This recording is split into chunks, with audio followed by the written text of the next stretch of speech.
The justices have adjourned for this entire term, and they have left us with two very big decisions today. Jay Sekulow is chief counsel for the American Center for Law and Justice. Judge Andrew Napolitano is Fox News senior judicial analyst. I only have a little bit of time, so I want to get right to it. Jay, tell me a little bit about this, what you think of this decision, and also, the fact that it's sort of been put back in the White House's lap in terms of the responsibility to pay for these 4 other drugs.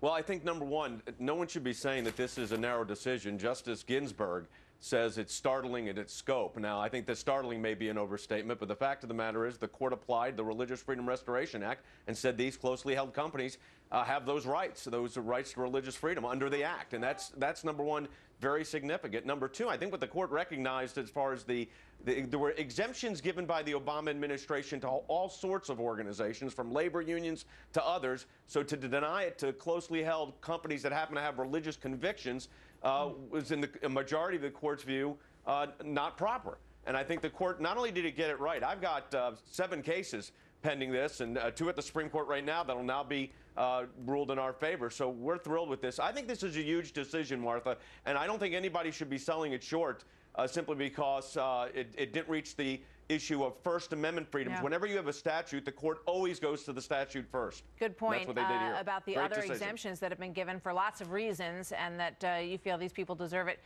for their religious freedom issues. Let me go to Judge Andrew Napolitano for a moment, then we'll come back to you, Jay. What about the significance of Justice Roberts and his role in all of this, or lack thereof, in some might say? Well, the Chief Justice wrote nothing today. He didn't write anything on the labor union case in Illinois, and he didn't write anything on this one. But on this one, Hobby Lobby, his role is very significant.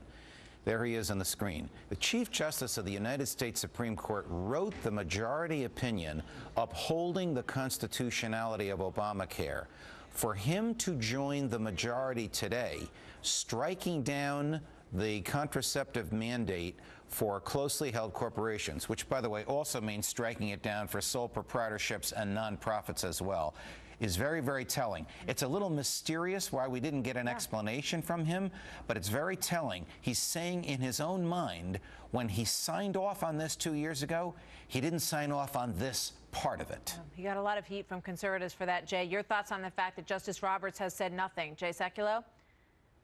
Well, he said something. He voted with the majority, and that's how you got to 5-4. So the fact that he didn't issue a separate opinion, I don't find particularly significant. I think what's significant here is a majority of the Supreme Court said the Obama administration was wrong in compelling business owners that have convictions, religious convictions, to check those at the door. And 5 justices of the Supreme Court said you can't do that in these kind of circumstances, and it's a win. I've had cases, Martha, where once the Chief Justice asked me, he said, how do you want this case to go? And I had lost the case below. I said, somewhere I'd like it to say reversed. This was a huge win today. Justice Roberts' vote was one of the 5 that got it there. Judge Napolitano, Jay Sekulow, thank you very much, gentlemen. You're welcome. Two striking decisions, one on religious freedom, the other on the